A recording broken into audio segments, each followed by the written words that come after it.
आप सभी साथियों का एमएनटी न्यूज़ नेटवर्क में स्वागत है। साथियों, मैं राजा गौतम, आप देख रहे हैं एमएनटी न्यूज़ नेटवर्क। साथियों, इस समय हम पूर्व दिल्ली लोकसभा क्षेत्र में मौजूद है और हमारे साथ है पीपल्स पार्टी ऑफ इंडिया के प्रत्याशी जो पूर्व दिल्ली से लोकसभा का चुनाव लड़ रहे हैं। सर, आपका पूरा परिचय?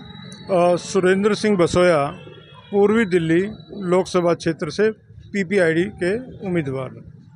सर, आप चुनाव क्यों लड़ रहे हैं, सबसे पहले हमें बताइए। हाँ, चुनाव के लिए पीपीआईडी के द्वारा मूल निवासियों को उनकी पहचान और उनके अधिकारों की जानकारी के लिए अपन को प्रत्याशी बनाया गया। बहुत सारी पार्टियां चुनावी मैदान में है, तो आपने इसी पार्टी को क्यों चुना? क्या खास बात है आपकी इस पार्टी में? हम भारत के लोगों के पूर्वजों के जो संघर्षों के द्वारा भारत का संविधान लागू किया गया 26 जनवरी 1950 को, आज 73 वर्ष के बाद भी हम भारत के लोगों को संविधान की जानकारी नहीं है। शिक्षा के माध्यम से इसको दिया जाना था, जिसका अभाव है। तो पार्टी से इस बात के लिए ये मैसेज घर घर जाना है कि आपको निःशुल्क अनिवार्य शिक्षा के द्वारा भारत का संविधान की जानकारी और आपके गरिमापूर्ण जीवन की व्यवस्थाओं की गारंटी भारत का संविधान लागू करना और कराने के लिए पीपीआईडी का संकल्प है। इसके लिए उन्होंने आपको उम्मीदवार बनाया यहाँ से, पूर्वी दिल्ली से, और इसी के लिए हम संकल्पित हैं। तो आपकी पार्टी के क्या मुद्दे हैं, क्या क्षेत्रीय मुद्दों को लेकर आपकी पार्टी चुनाव लड़ रही है? दिल्ली में, विशेष रूप से पूर्वी दिल्ली में पीने के पानी की बड़ी समस्या है, सीवेज की प्रॉब्लम है, और सबसे बड़ा जो निजीकरण, जो कर्मचारियों का निजीकरण के द्वारा उनको उनके अपनी जॉब खोनी पड़ी है, ये एक बड़ा मुद्दा है। शिक्षा, रोजगार, ये सभी आपको वे मुद्दे हैं जिनको लेकर पीपीआईडी घर घर जा रही है। ये बातें तो सभी पार्टियां बोल रही है सर, जो बाकी पार्टियों में नहीं है।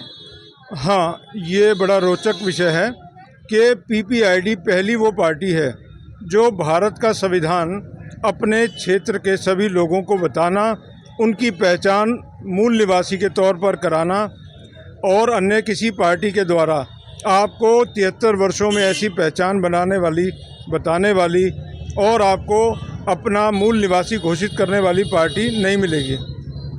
सर, जैसे कि आप प्रचार कर रहे हैं तो लोगों के क्या सवाल आ रहे हैं और आप उन सवालों के किस तरीके से जवाब दे रहे हैं फील्ड में अभी? यहाँ लोगों की समस्याएं हैं, निजीकरण को लेकर लोगों के परिवार और उनके अपने युवा जिससे वे पीड़ित हैं, जिसके लिए वे अवसाद में हैं, टेंशन में हैं, उन समस्याओं का एक ही निदान है कि राष्ट्रीयकरण हो। साफ सफाई को लेकर, पीने के पानी की समस्या को लेकर, निःशुल्क अनिवार्य शिक्षा को लेकर जो स्टेट की ड्यूटी में है, क्या उन सभी विषयों पर अन्य राष्ट्रीय पार्टियां, जो कथित पार्टियां हैं, क्या वो अपने विषय को ला रही हैं? नहीं ला रही हैं। पीपीआईडी ला रही है। उनका घोषणा पत्र में ये सभी विषय वहाँ उन्होंने ड्यूटी के तौर पर लिखे हैं। ये उसकी ड्यूटी है, ना केवल उम्मीदवार की बल्कि प्रत्येक कार्यकर्ता की ये ड्यूटी है कि संविधान का पालन करना और कराने के लिए वे दृढ़ संकल्पित हैं। तो आप पहली बार लोकसभा का चुनाव लड़ रहे हैं, तो आपको कैसा महसूस हो रहा है, आप लोकसभा का चुनाव लड़ रहे हैं? सर, चुनाव लड़ना और यहाँ पर ये अवसर पीपीआईडी के द्वारा दिया जाना, ये एक अनोखा अनुभव है। जब आप लोगों से फेस टू फेस अपना मूल निवासी पहचान को स्थापित कर रहे हैं और संविधान में उन मूल निवासियों की अधिकारों की, संवैधानिक अधिकारों की चर्चा कर रहे हैं और उनको बता रहे हैं कि जो वोट हम भारत के लोग, वोट का अधिकार, मताधिकार जो बाबा साहब ने हमें दिया, वो ना केवल वोट करने के लिए बल्कि शासक बनने के लिए, संविधान पालन कराने के लिए।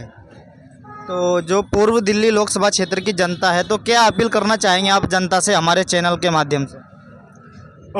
यहाँ पर एमएनटी न्यूज़ नेटवर्क टीम और आप सभी से अपेक्षा है कि लोगों को संविधान से जुड़े इस मिशन को आप प्रमोट कर रहे हैं, इसके लिए आपका साधुवाद, और लोगों से अधिक संख्या में घरों से निकलकर अपने मताधिकार का प्रयोग इसलिए करें कि संविधान का पालन सुनिश्चित हो।